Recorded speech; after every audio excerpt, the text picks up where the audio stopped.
রাত 12টা 1টা বেজে গেল। হঠাৎ করে মা চোখের পানি ফালাইয়া, গভীর রাত 1টা বাজে, মা চোখের পানি ফালাইয়া কান্দে। পাশে স্বামীটা বলে, হে স্ত্রী আমার, তুমি কেন কান্না করো বুঝলাম না। বলে, কান্না করি কারণ জানেননি, ছোট্ট বাচ্চাটাকে 21 বছর বয়সে আমি প্রবাসের মধ্যে পাঠাইলাম। ওই প্রবাসে থাকে, কি হালাতে আছে আমি মা জানি না। তবে আমি একটু আগে স্বপ্নের মধ্যে পুরিয়া আমি মা কি যেন দেখতে পেলাম, আমার এই সন্তানটা কি যেন একটা বড় আঘাত পায়া গেল। স্বামী বলে, তুমি কেমনে দেখছো? মনে হয় এই স্বপ্ন তোমারে অন্য কেউ দেখাইছে। না, আমার সন্তান মনে হয় অনেক ভালো আছে। ফজরের পরে হঠাৎ করে মায়ের ফোনের মধ্যে ইমুতে কল চলে আসলো।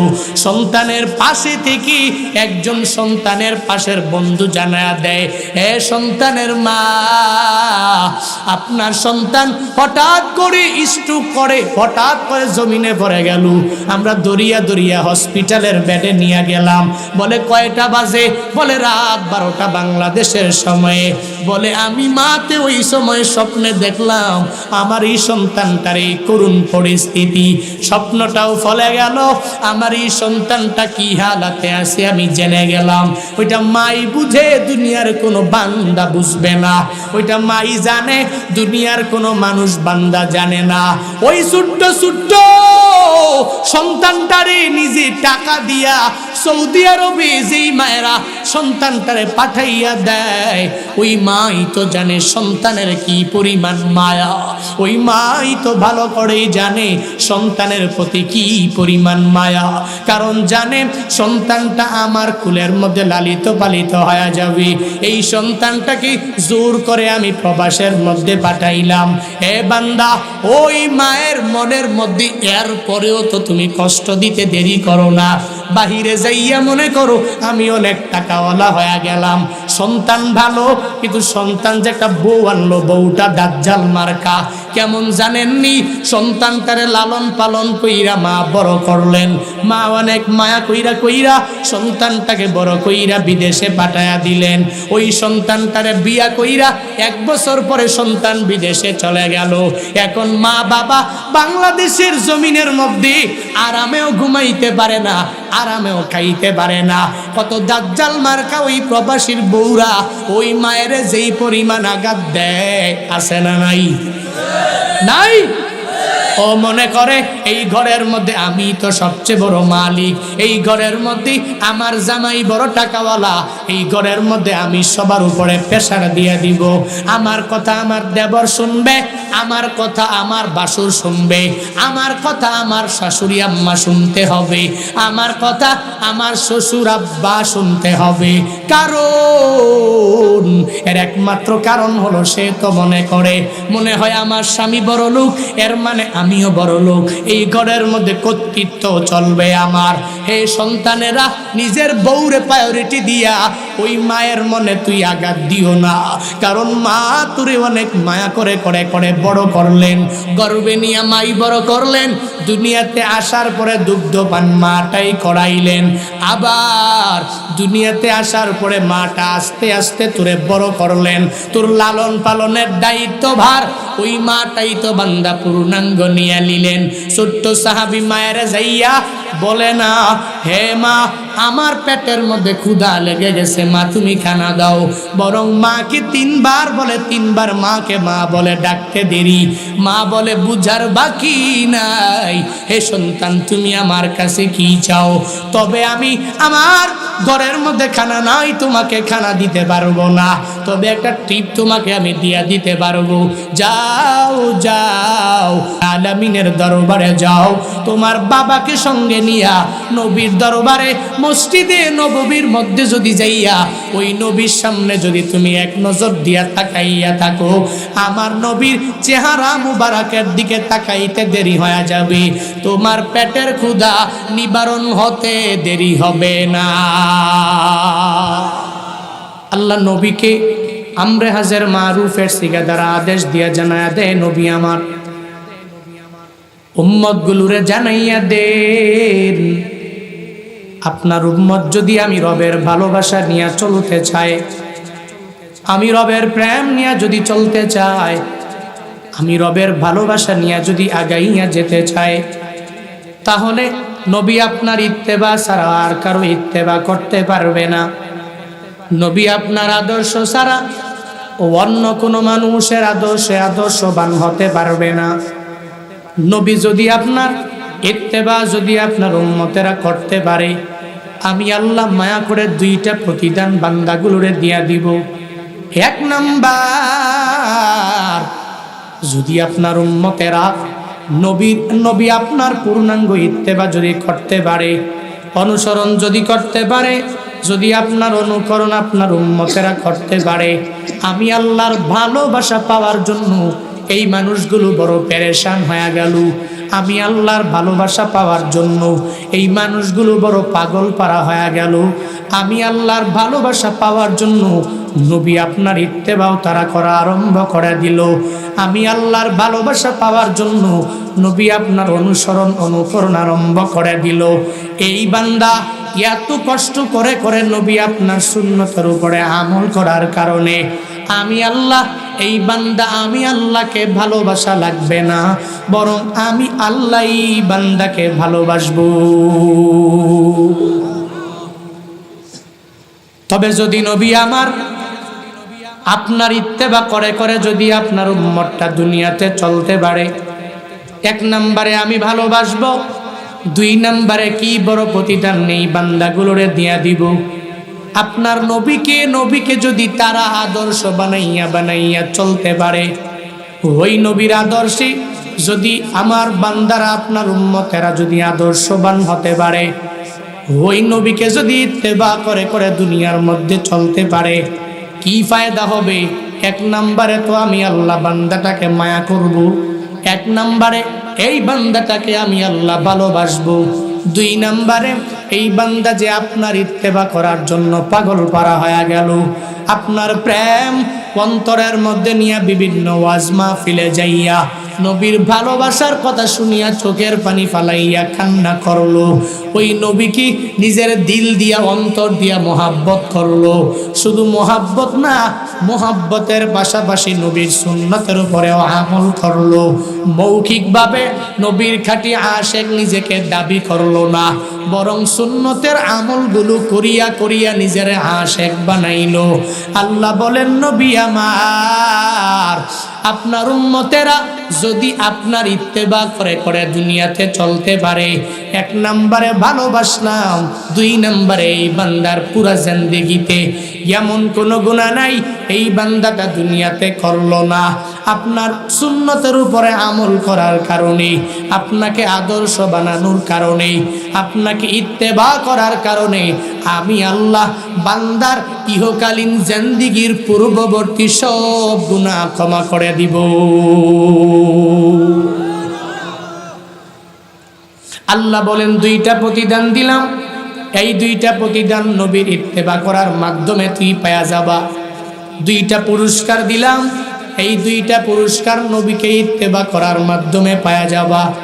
এজন্যই তো বারংবার ইমামেরা, খতিবেরা, বক্তা সাহেবেরা বয়ান করে জানায়া দেয়, হে বান্দা ওই নবীরে নিজের আদর্শ বানাও, ওই নবীর আদর্শের মালা নিজের গলার মধ্যে লাগাইয়া দাও। কারণ নবীর আদর্শের চেয়ে দামি কোনো আদর্শ দুনিয়াতে হতে পারে না। ওই নবীর আদর্শ মানলেই তুই আসমান আর জমিনের উপরে, আসমানের নিচে দামি হয়ে যেতে পারবা। আসমানের নিচে জমিনের উপরে নবীর আদর্শ মানলে বলা আদর্শবান ব্যক্তিরা, দুনিয়াতে সেলিব্রিটি যারা, উলামায়ে কেরামের মধ্যে যারা, এদের দিকে তাকাইয়া দেখ, এরা রবের কাছে অনেক বড় দামি আখিরাতে হয়ে যাবে। আবার দুনিয়াতে ওদের দাম বান্দা কোনো কম নাই। দুনিয়ার কোথাও এই বান্দাকে ঠেকানো হয় না। মাঝে মাঝে যদি দেখো উলামায়ে কেরামের উপরে, তাহলে নির্যাতন কেন? ইমামে আবু হানিফা তাহলে এত বড় ইমাম হওয়ার পরেও জেলখানার মধ্যে মরলো কেন? সবাই যদি এত সম্মানী হয়, তাহলে দুনিয়ার মানুষেরা তাকে সম্মান করে না কেন? এ বান্দা, এবার ওই হাদিসের মাধ্যমে নিজেরা যাই না যাও। উলামায়ে কেরাম যদি দেখো দুনিয়ার মধ্যে হয়রানির মধ্যে পড়ে যায়, পেরেশানির মধ্যে পড়ে যায়, কোনো মানুষের জেল হাজতের মধ্যে বন্দী হয়ে যায়, তখন বান্দা এই চিন্তা ভাবনা নিজের অন্তরের মধ্যে ঢুকাও, ওই নবীর হাদিস থেকে শিক্ষা নাও, যে হাদিসের মধ্যে মদিনাওয়ালা নবী জানায়া দিলেন, আর দুনিয়া সিজনুল মুমিন ওয়া জান্নাতুল কাফির। এই দুনিয়ার দিকে তাকায়া দেখ, দুনিয়াটা কাফেরদের জন্য বালাখানা, আর জান্নাত কার জন্য? জান্নাত কার জন্য? বলে কাফের মুশরিক বেঈমানদের জন্য। মুমিনের জন্য এই সিজনুল মুমিন, মুমিনদের জন্য জেলখানা। এই মুসলমান বান্দা যখনই হকের কথা বলতে যাইয়া নবীর গুণে গুণান্বিত হয়ে যাবে, আবার কত বান্দা হকের কথা বলতে যাইয়া বিপদে পড়ার পরে তার পক্ষে গুণগান গাওয়ার কারণে অনেক বান্দা বিপদের মধ্যে পড়ে যায়, মুসিবতের মধ্যে পড়ে যায়। একজনের সরাসরি হক কথা বলার কারণে বিপদে পড়লো, আর একজনে নিজে বলে নাই কিন্তু হক কথা যে বলছে তাকে সাপোর্ট দেওয়ার কারণে জেলে চলে গেল, তাকে সাপোর্ট দেওয়ার কারণে, তার সুনাম একটু মাইকের মধ্যে করার কারণে, তার সুনাম একটু মিডিয়ার মধ্যে করার কারণে, হুজুর এতদিন পর্যন্ত ভালো মাটির নিচের বয়ান করছে, আসমানের উপরের বয়ান করছে, এখন তো ভালো লাগে না, এখন স্বার্থের মধ্যে আঘাত লেগে গেল। বলে নরম নরম কথা বললে এই হুজুরের মতো ভালো আর কেউ নাই। যখন সত্য কথাগুলো হুজুর যখন মাইকের মধ্যে যখনই বলতে যায়, মিথ্যাবাদীর বিরুদ্ধে বয়ান, সুদখোরের বিরুদ্ধে বয়ান, দুর্নীতিবাজের বিরুদ্ধে যখন বয়ান করে, ঘুষখোরের বিরুদ্ধে যখন বয়ান করে, এতদিন পর্যন্ত হুজুরের টপিকটা ভালো, এতদিন পর্যন্ত হুজুরের বিষয়টা ভালো, যেই দিন থেকে এলাকার ইমাম সাহেব সুদের বয়ান আরম্ভ করে দিল, ঘুষের বয়ান আরম্ভ করলো, ঘুষখোরের পরিণাম কি হবে? সুদি লেনদেন করনেওয়ালার পরিণাম কি হবে? দুর্নীতি করনেওয়ালার পরিণাম কোথায় হবে? এরা দুনিয়া আখিরাতে উভয় জগতেই ধ্বংস হয়ে যাবে। যখনই এই বয়ান হুজুর আরম্ভ করে দিল, এখন আর হুজুর ভালো না, এরা দইরা নিয়া ডান্ডা বেরি পরাইয়া জেলখানায় ঢুকায়া দাও, ঠিক কিনা? এতদিন পর্যন্ত যেই হুজুরটা তো ভালো, এই হুজুর ছাড়া আমার চলে না, এই হুজুর ছাড়া আমি মিলাদ পড়াই না, এই হুজুর ছাড়া আমি ঘরে দোয়াও পড়াই না, এই হুজুর এত ভালো, এখন স্বার্থে আঘাত লাগার কারণে হুজুরের বাদ দিয়া দাও, ইমাম আরেকটা মসজিদের মধ্যে নিযুক্ত করে দাও, খতিবার একটা নতুন করে মসজিদের মধ্যে নিযুক্ত করে দাও, কারণ আল্লাহরই বান্দার স্বার্থে আঘাত লেগে গেল। এখন তো আর কোনো কিছু ভাল লাগে না, ইমামের কথাও না, খতিবের কথাও না, কিন্তু এই বান্দা যদি হক কথা বলতে যায় বিপদের মধ্যে পড়ে যায়, মুসিবতের মধ্যে পড়ে যায়, এই বান্দার বলাই লাগবে, কারণ মদিনাওয়ালা নবী জানিয়েছে, হে আমার উম্মতেরা, হকের কথা তোমরা বলে যাও, যদিও এটা একটু তিক্ত হয়ে যায়, হক কথা বলো, যদিও কারো বিরুদ্ধে লেগে যায় তবুও বলো, যদিও এটা তিতা, তুমি বলে বলে বলে বলে তার সামনে মিঠা বানাইয়া দাও। হক কথা যদি বলতে পারো তাহলে মদিনাওয়ালা নবীর গুণে গুণান্বিত হওয়া যাবে, যদি বলতে না পারো নবীর গুণে গুণান্বিত হওয়া যাবে না। 40 বছর পর্যন্ত রহমাতুল্লিল আলামিনের লকব হলো আল আমিন, ইতিহাসে পড়েছো, ওই জায়গায় নবীরে জানাইয়া দিল, এই লকব দিল কে? এই উপাধি নবীকে দিল কে? এই ট্যাগ নবীর নামের পাশে লাগাইয়া দিল কে? কোন মুসলমান দেয় নাই, দিয়েছে কে? কাফেরেরা, মুশরিকেরা, বেঈমানেরা। আমার নবীর নামের পাশেই ট্যাগ লাগাইয়া দিল আল আমিন, আমার নবীর লকব লাগাইয়া দিল আল আমিন। কেন? ওই নবীর মতো আমানতদার আর কেউ নাই, ওই নবীর মতো সত্যবাদী কেউ নাই, ওই নবীর মতো আমানতদার আসমানের নিচে জমিনের উপরে ওই জামানায় কেউ নাই। এজন্যই নবীকে ট্যাগ লাগাইয়া দিল আল আমিন। 40 বছর পর্যন্ত নবী ভালো। যখন 40 বছর পরে নবীর উপরে আয়াত নাজিল হয়ে গেল, নবী আমার আনজির আশিরাতাকাল আকরাবিন, নিকটবর্তী বান্দা যারা, এদেরকে আপনি কালিমার দাওয়াত দিয়া দেন। কাফের, মুশরিক, বেঈমান যারা, এদেরকে আপনি লা ইলাহা ইল্লাল্লাহর দাওয়াত দিয়া দেন। 360টা মূর্তি নিয়া তারা যে ওই বাইতুল্লাহর মধ্যে উলঙ্গ হইয়া তাওয়াফ করে, এগুলো ভালো না নবী, এদেরকে যাইয়া যাইয়া জানাইয়া দেন। লাত তোমাকে কিছু দিতে পারবে না, মানাত তোমাকে কিছু দিতে পারবে না, উজ্জাও তোমারে কিছু দিতে পারবে না, দিতে পারবে একজন, চিল্লায়া বলো তার নাম।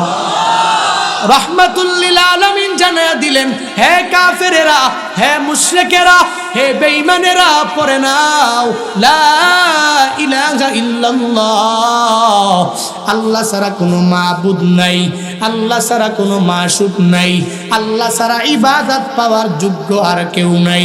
যেদিন থেকে বলল, এখন তো নবী আমার ভালো না, কারণ হকের কথা নবী যখন সবার কাছে পৌঁছায়া দেয়, তখন তো এদের স্বার্থের মধ্যে আঘাত লেগে গেল। মূর্তি পূজা করার ক্ষেত্রে নবী আমার বলেন, না না, মূর্তি পূজা করা যাবে না। তখন স্বার্থের মধ্যে আঘাত চলে আসলো। যদিও আঘাত লেগেছে, তবুও নবী হকের কথা বলতে যাইয়া পিছনে গেছেনি। বলেন, নবী পিছনে যায় নাই, বরং হক কথা বলেছে। যদিও এটা তিক্ত হয়ে যায়, নবীর সুন্নতের যেই বান্দা আসে, ওই বান্দা সর্বাবস্থায় নবীর গুণে গুণান্বিত হবে, ওই নবীকে ইত্তেবা করবে, ওই নবীকে নিজের আদর্শ বানাবে, ওই নবীর আদর্শে নিজেও আদর্শবান হয়ে যাবে। যদি হতে পারে, তাহলে এই বান্দা রবের কাছেও দামি হয়ে যাবে, রবের কাছেও অনেক বড় সম্মানী হয়ে যাবে। এই বান্দার দুনিয়াতেও কল্যাণকামীদের অন্তর্ভুক্ত হয়ে যাবে। যদি দেখো দুনিয়াতে কিছু সময়ের জন্য সময় বড় খারাপ, কিন্তু মনে রাখবা, এই সময় খারাপ বেশি দিন পর্যন্ত বান্দা থাকবে না, বরং একটা প্রতিদান রবের কাছে অবশ্যই অবশ্যই বান্দার জন্য রইল। আল্লাহ বলেন, ওই নবীকে ইত্তেবা করে নাও। নবীর ইত্তেবা করলে দুইটা প্রতিদান পেয়ে যাবা। এক নম্বরে, আমি আল্লাহ তোমাকে ভালোবাসবো। দুই নম্বরে, জিন্দেগীর গুনাহগুলোকে ক্ষমা কইরা দিয়া দিব।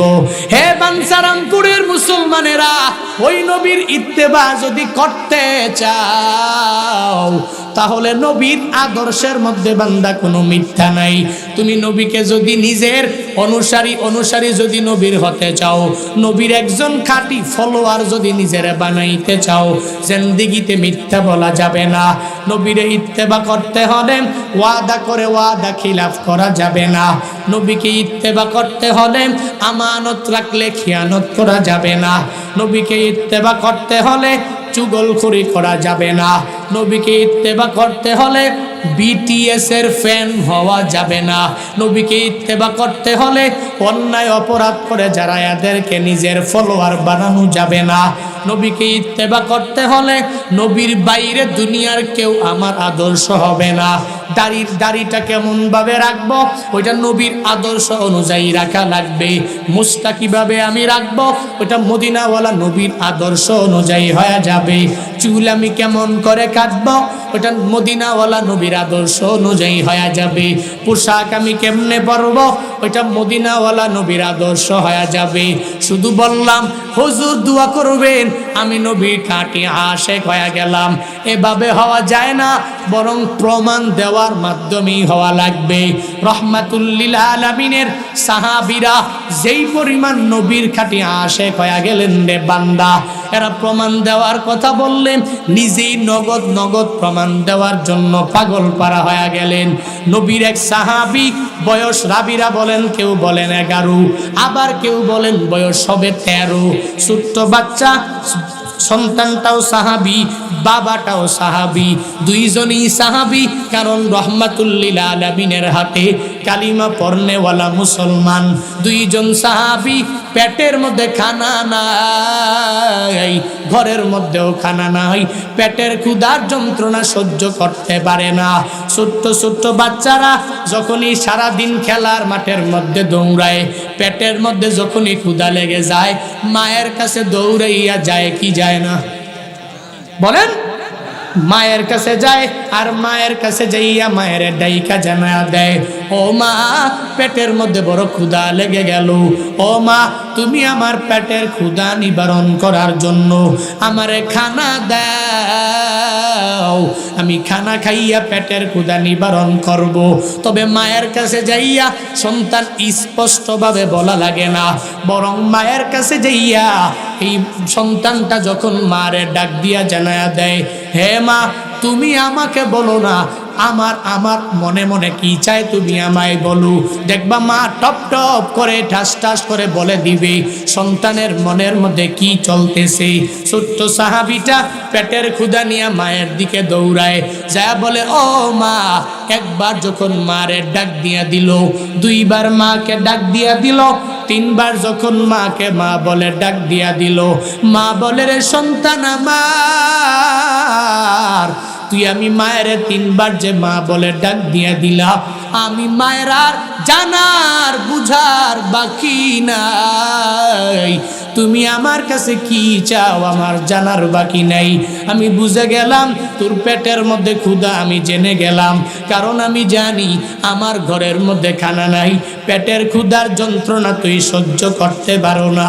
তবে আমি জানি তুই যতই আমি মাকে মা বলে ডাক দাও, আমি মাকে যতই মা বলে চোখের পানি ফালাও, আমি আমার ঘরের মধ্যে খানা দিতে পারবো না, কারণ আমার ঘরের মধ্যে খানা নাই। মা জানে কেমনে, কারণ সন্তান মাকে মা বলে ডাকতে দিরি। তুমি কি চাও ওইটা মা পূর্ণাঙ্গভাবে জেনে যায় রে বান্দা। কত মায়েরা বাবারে নিয়ে যখন ঘুমাইয়া গেল, রাত 12টা 1টা বেজে গেল, হঠাৎ করে মা চোখের পানি ফালাইয়া, গভীর রাত 1টা বাজে মা চোখের পানি ফালাইয়া কান্দে। পাশে স্বামীটা বলে, হে স্ত্রী আমার তুমি কেন কান্না করো বুঝলাম না। বলে কান্না করি কারণ জানেননি ছোট্ট বাচ্চাটাকে 21 বছর বয়সে আমি প্রবাসের মধ্যে পাঠাইলাম। ওই প্রবাসে থাকে কি হালাতে আছে আমি মা জানি না। তবে আমি একটু আগে স্বপ্নের মধ্যে পুরিয়া আমি মা কি যেন দেখতে পেলাম, আমার এই সন্তানটা কি যেন একটা বড় আঘাত পায়া গেল। স্বামী বলে তুমি কেমনে দেখছো? মনে হয় এই স্বপ্ন তোমারে অন্য কেউ দেখাইছে। না না, আমার সন্তান মনে হয় অনেক ভালো আছে। ফজরের পরে হঠাৎ করে মায়ের ফোনের মধ্যে ইমুতে কল চলে আসলো। সন্তানের পাশে থেকে একজন সন্তানের পাশের বন্ধু জানায়া দেয়, হে সন্তানের মা, আপনার সন্তান হঠাৎ করে স্ট্রোক করে হঠাৎ করে জমিনে পড়ে গেল। আমরা দরিয়া দরিয়া হসপিটালের বেডে নিয়ে গেলাম। বলে কয়টা বাজে? বলে রাত 12টা বাংলাদেশের সময়ে। বলে আমি মাতে ওই সময় স্বপ্নে দেখলাম আমার এই সন্তানটার এই করুণ পরিস্থিতি। স্বপ্নটাও ফলে গেল, আমার এই সন্তানটা কি হালাতে আছে আমি জেনে গেলাম। ওইটা মাই বুঝে, দুনিয়ার কোনো বান্দা বুঝবে না। ওইটা মাই জানে, দুনিয়ার কোনো মানুষ বান্দা জানে না। ওই ছোট্ট ছোট্ট সন্তানটারে নিজে টাকা দিয়া সৌদি আরবে যেই মায়েরা সন্তানটারে পাঠাইয়া দেয়, ওই মাই তো জানে সন্তানের কি পরিমাণ মায়া। ওই মাই তো ভালো করেই জানে সন্তানের প্রতি কি পরিমাণ মায়া। কারণ জানে সন্তানটা আমার কুলের মধ্যে লালিত পালিত হয়ে যাবে। এই সন্তানটাকে জোর করে আমি প্রবাসের মধ্যে পাঠাইলাম। হে বান্দা, ওই মায়ের মনের মধ্যে এর পরেও তো তুমি কষ্ট দিতে দেরি করো না। বাহিরে যাইয়া মনে করো আমি অনেক টাকাওয়ালা হয়ে গেলাম, সন্তান ভালো, কিন্তু সন্তান যে একটা বউ আনলো, বউটা দাজ্জাল মার্কা। কেমন জানেননি? সন্তানটারে লালন পালন কইরা মা বড় করলেন। মা অনেক মায়া কইরা সন্তানটাকে বড় কইরা বিদেশে পাঠায়া দিলেন। ওই সন্তানটারে বিয়া কইরা 1 বছর পরে সন্তান বিদেশে চলে গেল। এখন মা বাবা বাংলাদেশের জমিনের মধ্যে আরামেও ঘুমাইতে পারে না, আরামেও খাইতে পারে না। কত দাজ্জাল মার্কা ওই প্রবাসীর বউরা ওই মায়ের যেই পরিমাণ আঘাত দেয়, আছে না নাই? নাই? ও মনে করে এই ঘরের মধ্যে আমি তো সবচেয়ে বড় মালিক, এই ঘরের মধ্যে আমার জামাই বড় টাকাওয়ালা, এই ঘরের মধ্যে আমি সবার উপরে প্রেসার দিয়ে দিব। আমার কথা আমার দেবর শুনবে, আমার কথা আমার বাসুর শুনবে, আমার কথা আমার শাশুড়ি আম্মা শুনতে হবে, আমার কথা আমার শ্বশুর আব্বা শুনতে হবে। কারণ এর একমাত্র কারণ হলো সে তো মনে হয় আমার স্বামী বড় লোক, এর মানে আমিও বড় লোক, এই ঘরের মধ্যে কর্তৃত্ব চলবে আমার। হে সন্তানেরা, নিজের বউরে প্রায়োরিটি দিয়া ওই মায়ের মনে তুই আঘাত দিও না। কারণ মা তোরে অনেক মায়া করে করে করে বড় করলেন, গর্বে নিয়ে মাই বড় করলেন, দুনিয়াতে আসার পরে দুগ্ধপান মাটাই করাইলেন, আবার দুনিয়াতে আসার পরে মাটা আস্তে আস্তে তোরে বড় করলেন। তোর লালন পালনের দায়িত্ব ভার ওই মাটাই তো বান্দা পূর্ণাঙ্গ নিয়ে নিলেন। ছোট্ট সাহাবী মায়ের যাইয়া বলে না, হে মা আমার পেটের মধ্যে ক্ষুধা লেগে গেছে, মা তুমি খানা দাও। বরং মাকে তিনবার বলে, তিনবার মাকে মা বলে ডাকতে দেরি, মা বলে বুঝার বাকি নাই, হে সন্তান তুমি আমার কাছে কি চাও? তবে আমি আমার ঘরের মধ্যে খানা নাই, তোমাকে খানা দিতে পারবো না, তবে একটা টিপ তোমাকে আমি দিয়া দিতে পারবো। যাও যাও আলামিনের দরবারে যাও, তোমার বাবাকে সঙ্গে নিয়া নবীর দরবারে মসজিদে নববীর মধ্যে যদি যাইয়া ওই নবীর সামনে যদি তুমি এক নজর দিয়া তাকাইয়া থাকো, আমার নবীর চেহারা মুবারকের দিকে তাকাইতে দেরি হয়ে যাবে, তোমার পেটের ক্ষুধা নিবারণ হতে দেরি হবে না। ছোট্ট সাহাবী ডেকে বলে, হে মা আমি নবীর কাছে যাব, কোনো অসুবিধা নাই, তবে আমায় বলো আমার বাবায় কই, বাবারে নিয়ে আমি যাব। একটু পরেই পেছন দিক দিয়া ছোট্ট সাহাবীর বাবাটা আইসা বলে, হ্যাঁ ছোট্ট সাহাবী আমার সন্তান, আয় আয় আয় তোকে নিয়া আমি মসজিদে নববীতে রহমাতুল লিল আলামিনের সামনে হাজির হয়ে যাব। বাবা সন্তানটাকে আঙ্গুলের মধ্যে নিয়া যখন মসজিদে নববীতে হাজির হয়ে গেলেন, ইতিমধ্যেই নবী আমার বয়ান আরম্ভ করে দিলেন। প্রথম কাতার পূর্ণ হয়ে গেল, দ্বিতীয় কাতারটাও পূর্ণ হয়ে গেল, তৃতীয় কাতারটাও পূর্ণ হয়ে গেল। অনেক দূর সন্তান আর বাবাটা জায়গা পেয়ে গেল। ওই জায়গায় বসে বাবাটা রহমাতুল লিল আলামিনের দিকে তাকাইয়া যখন নিজে নিজে পরিপূর্ণ তাকাইয়া পেটের ক্ষুধা নিবারণ করে। ছোট্ট বাচ্চা সাহাবীদের ঘাড় অনেক উঁচু উঁচু, এজন্য রহমাতুল লিল আলামিনের চেহারা মুবারক দেখতে পায় না। নবীর চেহারা মুবারক যখন দেখতে পায় না, জানাইয়া দেয় বাবা আমার, আমি নবীর চেহারা মুবারক দেখার জন্য মসজিদে নববীর মধ্যে চলে আসলাম, কিন্তু সামনে এই সাহাবীদের ঘাড় অনেক উঁচু উঁচু উঁচু উঁচু হওয়ার কারণে আমি নবীর চেহারা মুবারক দেখতে পাই না। তবে বাবা তুমি যদি তোমার কুলের মধ্যে যদি আমারে নিয়ে লও, তোমার কুলের মধ্যে বইসা আমার ঘাটটা অনেক উঁচু হয়ে যাবে। যখন আমি রহমাতুল লিল আলামিনের চেহারা মুবারকের দিকে তোমার কুলে বইসা এক নজর দিয়া যখন আমি তাকাইয়া থাকবো, আমার পেটের ক্ষুধা অটোমেটিক্যালি নিবারণ হয়ে যাবে। ছোট্ট সাহাবীটা বাবাকে এই কথা বলার পরে বাবা জানায় দেয়, আয় আয় আয় হে সন্তান, আয় আয় তুই আমার কুলের মধ্যে চলে আয়। কুলের মধ্যে সন্তানটা বইসা রহমাতুল লিল আলামিনের চেহারা মুবারকের দিকে তাকায়া রইলেন। কিছুক্ষণ তাকানোর পর ছোট্ট সাহাবীটা পেটের মধ্যে জুড়ে জুড়ে জুড়ে জুড়ে থাপ্পড় মারে। আবার কিছুক্ষণ তাকানোর পরে ছোট্ট সাহাবীর চোখ দিয়ে বে টপ টপ করে পানিগুলো পড়ে।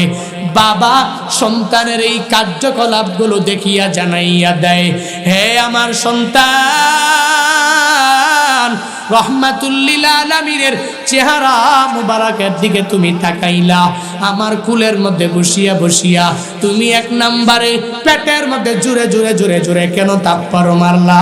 একটু পরে আবার কেন তুমি চোখের পানি ফালাইয়া কান্না করলা?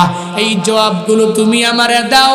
এই কথা বলার পরে এই ছোট্ট বাচ্চা জানাইয়া দেয়, বাবা আমার, আমি আমার মায়ের টিপ নিয়ে যখন আপনার সাথে মসজিদে নববীর মধ্যে চলে আসলাম, আপনার কোলে বসিয়া যখন নবী নবীর চেহারা মুবারকের দিকে এক নজর দিয়ে আমি তাকাইয়া রইলাম। ওই নবীর চেহারা মুবারকের দিকে তাকাইতে দেরি হয়ে গেল বাবা। আমার মায়ের টিপ অনুযায়ী আমার পেটের ক্ষুধা নিবারণ হতে 1 সেকেন্ড দেরি হয় না। এজন্য ওই রহমাতুল লিল আলামিনের চেহারা মুবারকের দিকে তাকাইয়া পেটের ক্ষুধা যখন নিবারণ হয়ে গেল, আমি আমার পেটের মধ্যে জোরে জোরে জোরে জোরে থাপ্পড় মারলাম। বাবা এবার জিগায়, হে সন্তান, তাহলে চোখের পানি ফালাইয়া কান্না করলা কেন? বুঝলাম না। ছোট্ট বাচ্চাটা বাবাকে জানাইয়া দেয়, ও বাবা, ওই নবীর চেহারা মুবারকের দিকে আমি তাকাইলাম, পেটের ক্ষুধাটা পর্যন্ত নিবারণ হয়ে গেল। ওই নবীর চেহারা মুবারক এত সুন্দর, আমি আমার মায়ের জবান থেকে শুনলাম। ওই নবী তায়েফের জমিনে চলে গেলেন। ওই জায়গায় যাইয়া তায়েফবাসীদেরকে নবী যখন দাওয়াত দিয়া দিলেন, কালিমার দাওয়াত যখন এদের কাছে যখনই পৌঁছায়া দিলেন, আমি মায়ের জবান থেকে শুনেছি ওই নবীর চেহারা মুবারকের মধ্যে নাকি কাফের বেঈমানরা জোরে জোরে পাথর মেরে নবীকে রক্তাক্ত করেছে।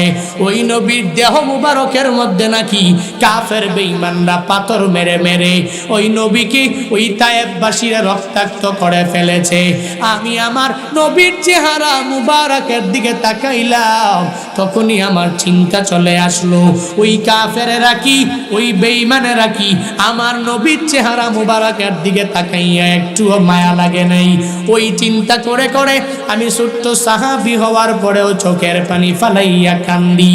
বাবা জিজ্ঞেস করে, হে সন্তান, তুই যে কান্না করো, তুই একটু আমায় বলো, ওই নবীর চেহারা মুবারক দেখার পরে তোর পেটের ক্ষুধাও নিবারণ হয়ে গেল, তুই আমায় বলো ওই নবীরে কি পরিমাণ তুই ভালোবাসো? ছোট্ট সাহাবী জানায়া দেয়, বাবা, আমি নবীকে কি পরিমাণ ভালোবাসি জানেননি? আমি আমার জীবনের চাইতেও আমার নবীকে বেশি ভালোবাসি। শুধু তাই না বাবা, আমার গর্ভধারিণী মা, ওই মা আমাকে দুনিয়াতে আসার সময় এত কষ্ট মা আমার জন্য করলো, দুনিয়াতে আসার পরেও কষ্ট করলো। ওই জন্মদাত্রী, ওই গর্ভধারিণী মা, আমার মা আমার কাছে এত আপন, এরপরেও আমি আমার মায়ের চাইতেও আমার নবীরে বেশি ভালোবাসি। শুধু তাই না, ও বাবা, আপনি আমার সামনে দণ্ডায়মান, আপনি আমার সামনে বসা, বাবা, আমি আপনার জীবনের চাইতেও আমার নবীরে বেশি পরিমাণ ভালোবাসি। ছোট্ট সাহাবী আর দুইজনে মিলা নবীর প্রেমের সাগরে হাবুডুবু গায়ে নবীকে ভালোবাসি। ছোট্ট সাহাবীটা বাবারে জানাইয়া দেয়। এই ঘটনাগুলো আমার মাওলা জানে কি জানে না? আল্লাহ বলেন, রে জিবরাইল, যাও যাও, ওই নবীর কাছে গিয়া তুমি জানাইয়া দাও, নবী আমার বয়ান করতেছে। 3 কাতার 4 কাতার করে ওই নবীর ছোট্ট সাহাবী আর তার বাবা দুইজনে মিলিয়া নবীর প্রেমের সাগরের মধ্যে ডুব খাচ্ছে। নবীর ভালোবাসা নিয়া ছোট্ট সাহাবীটা কি বলতে চায় নবীরে গিয়া জানায়া দাও। জিবরাইল আসলেন, রহমাতুল লিল আলামিনকে জানালেন। নবী আমার ডেকে বলে, হে সাহাবী ছোট্ট, তুই আমার কাছে আয়। ছোট্ট সাহাবীটাকে কাছের মধ্যে নিয়া নবী আমার বলেন, তুই কি আমারে ভালোবাসো নাকি? বলে, হা হা নবী, আমি আপনাকে অনেক পরিমাণ ভালোবাসি। বলে, কি পরিমাণ? বলে, হ্যাঁ নবী আমার, আমি আমার জীবনের চাইতেও আপনাকে বেশি ভালোবাসি, আমি আমার মায়ের চাইতেও আমি আপনাকে বেশি ভালোবাসি, আমার বাবার চাইতেও আপনাকে বেশি ভালোবাসি। বলে, ভালোবাসো নাকি? বলে, হ্যাঁ। তাহলে বললেই হবে না, প্রমাণ দেওয়া লাগবে। রহমাতুল লিল আলামিন ওই ছোট্ট সাহাবীর কোমরের মধ্যে খঞ্জরটা ঝুলায়া রাখছে, খাপের মধ্যে খঞ্জর। নবী আমার বলে, তোমার কোমরের মধ্যে কি? বলে, এই কোমরের মধ্যে আমি খঞ্জরটা নবী ঝুলাইয়া রাখলাম। কে দিয়েছে? বলে, মা আমার কোমরের মধ্যে ঝুলাইয়া দিয়েছে। বলে, কি জন্য দিয়েছে? বলে, যদি কোনো শত্রুপক্ষ আমার উপরে আক্রমণ করতে চায়, তাহলে আমি এখান থেকে খাপমুক্ত খঞ্জরটা নিয়া আমি আত্মরক্ষার জন্য ব্যবহার করব। মা শিখায়া দিয়েছে। নবী আমার তরবারির খঞ্জরের খাপ থেকে খঞ্জরটা বের করে ছোট্ট সাহাবীর হাতে দিয়া বলে, হ্যাঁ ছোট্ট সাহাবী, যাও যাও, তুমি কি তোমার বাবার চাইতেও আমাকে প্রায়োরিটি দিয়েছো? তুমি কি তোমার বাবার চাইতেও আমাকে বেশি পরিমাণ ভালোবাসো? বলে হা হা। বলে তাহলে খঞ্জরটা নিয়ে তোমার বাবার দরবারে চলে যাও। এই সাহাবীগুলোর মধ্যে তোমার বাবার দেহ থেকে যদি তুমি গর্দানটাকে আলাদা করিয়া ওই গর্দান যদি আমি নবীর সামনে এনে হাজির করতে পারো, তাহলে প্রমাণ হয়ে যাবে তুমি মৌখিকভাবে আমি নবীকে ভালোবাসো না, বরং তোমার বাবার চাইতেও আমাকে বেশি ভালোবাসো। ছোট্ট সাহাবীকে বলতে দেরি, ছোট্ট সাহাবী খঞ্জরটা নিয়ে আগাইয়া যায়। ছোট্ট সাহাবী দৌড়ায়, সাহাবায়ে কেরাম চোখের পানি ফালাইয়া কান্দে। আজকে একটা সন্তানের হাতের মাধ্যমে সন্তানের খঞ্জর দিয়া বাবার গর্দানটা আলাদা হয়ে যাবে। ওদিকে বাবাটাও চোখের পানি ফালায় আর মাওলার দরবারে বলে, হে দয়ার মালিক, আমার এই সন্তানটা কি তুমি এত বড় নবী প্রেমিক সন্তান বানাইয়া দিলা? আমার এই সন্তান আমাকে দুনিয়া থেকে বিদায় করে দেওয়ার জন্য খঞ্জরটা নিয়ে আমার দিকে আগাইয়া আসছে।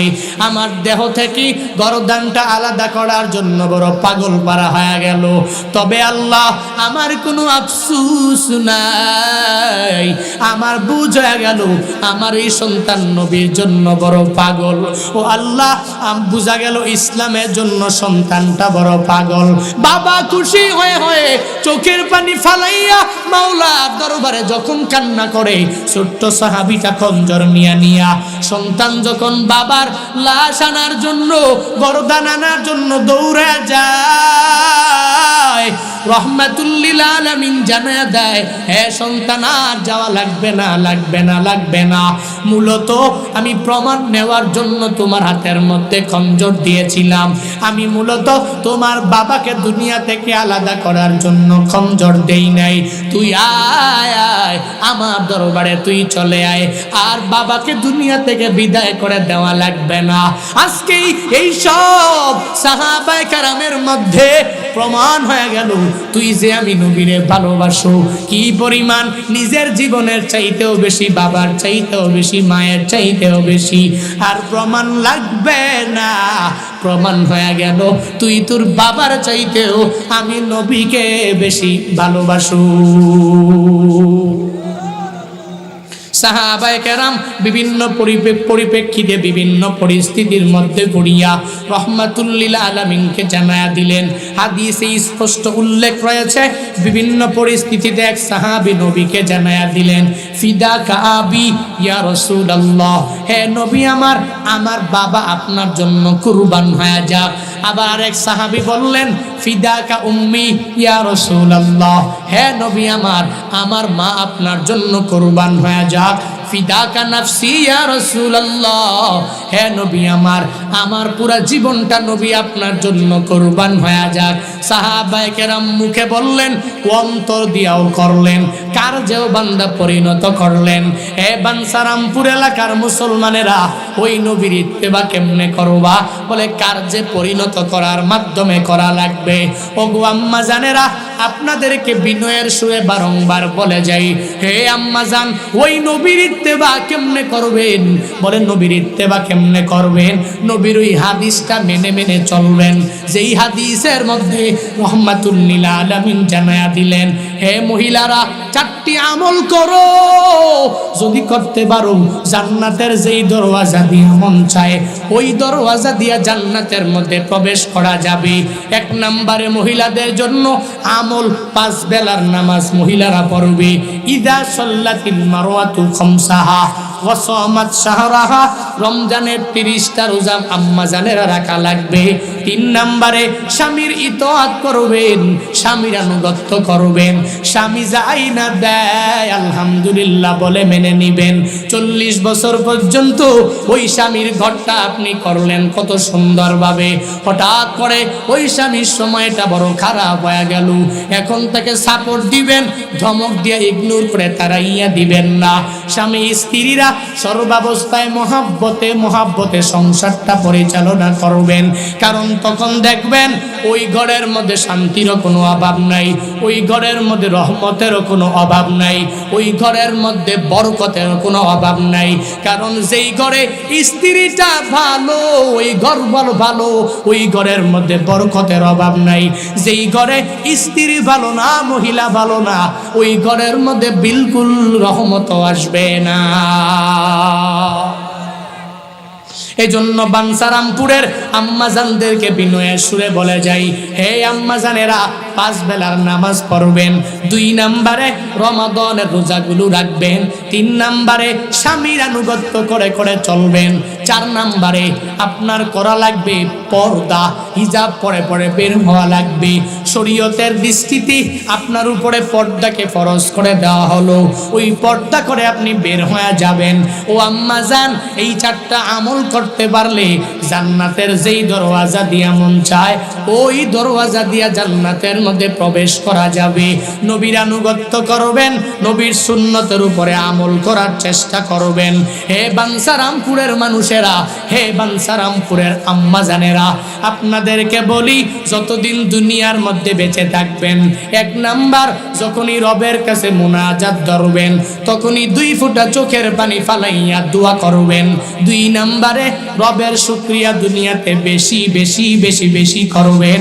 3 নাম্বারে, হে পুরুষেরা, নবীর ইত্তেবা করে সময় কাটাবেন, নবীকে আদর্শ বানাবেন, নবীর সুন্নতের একজন তাবেউর রাসূল নিজেকে বানাবেন। আম্মাজানেরাও 5 বেলার নামাজ পড়বেন, রোজা রাখবেন, স্বামীর খেদমত করবেন, পর্দা করে করে করে করে চলবেন। এই আমলগুলো করতে কোন কোন বান্দা মনে করো হুজুর দোয়া করবেন না, আমলগুলো আমি করব। 1 নম্বরে দোয়া করব, 2 নম্বরে নবীর ইত্তেবায় জিন্দেগিটা কাটাইয়া দিব, 3 নম্বরে আমি রবের শুকরিয়া প্রশংসা বেশি বেশি করব। কোন কোন বান্দা এই নিয়ত করে বাড়িতে যাইবা, 5 বেলার নামাজ হুজুর আগে পড়তাম না, এখন আর বাদ দিব না, চেষ্টা করব 5 বেলার নামাজ যাতে মিস না হইয়া যায়। রমজানের রোজা আগে আমি রাখতাম না, এখন থেকে রোজা আমি বাদ দিব না। আগে নেক আমল করতাম না, এখন থেকে নেক আমল আমি বাদ দিব না। কোন কোন বান্দা এই নিয়ত নিয়ে বাড়িতে যাইবা, 2টা হাত তুইলা মালিকের দেখায়া দাও। ওরে দয়ার মালিক, কুদরতের নজর দিয়া তাকাইয়া দেখেন রে আল্লাহ, ও মালিক, আপনার এই বান্দারা 2 হাত উত্তোলন করেছে। এরা নামাজি হতে চায়, এরা রোজাদার হতে চায়, এরা নেক আমলওয়ালা হতে চায়, এরা তোমার খাস বান্দা হতে চায়। আয় আল্লাহ, প্রত্যেককে বেশি বেশি দোয়া করার তৌফিক দান করো আল্লাহ। আয় আল্লাহ, তোমার প্রশংসায় পঞ্চমুখ হয়ে যাওয়ার তৌফিক দান করো আল্লাহ। ও দয়ার মালিক, নবীকে নিজের চলার পথে আদর্শ বানাইবার তৌফিক দান করো আল্লাহ। আম্মাজানদেরকেও নামাজি বানাইয়া দাও, রোজাদার বানাইয়া দাও। আম্মাজানদেরকে স্বামীর খেদমত বেশি বেশি করার তৌফিক দাও। আম্মাজানদেরকে তোমার হাতে দিলাম, তুমি জিম্মাদার হয়ে যাও। আয় আল্লাহ, আম্মাজানরা পর্দা করে করে করে করে চলতে পারে, সেই তৌফিক তুমি সবাইকে দাও। আমিন। আলহামদুলিল্লাহি রাব্বিল আলামিন।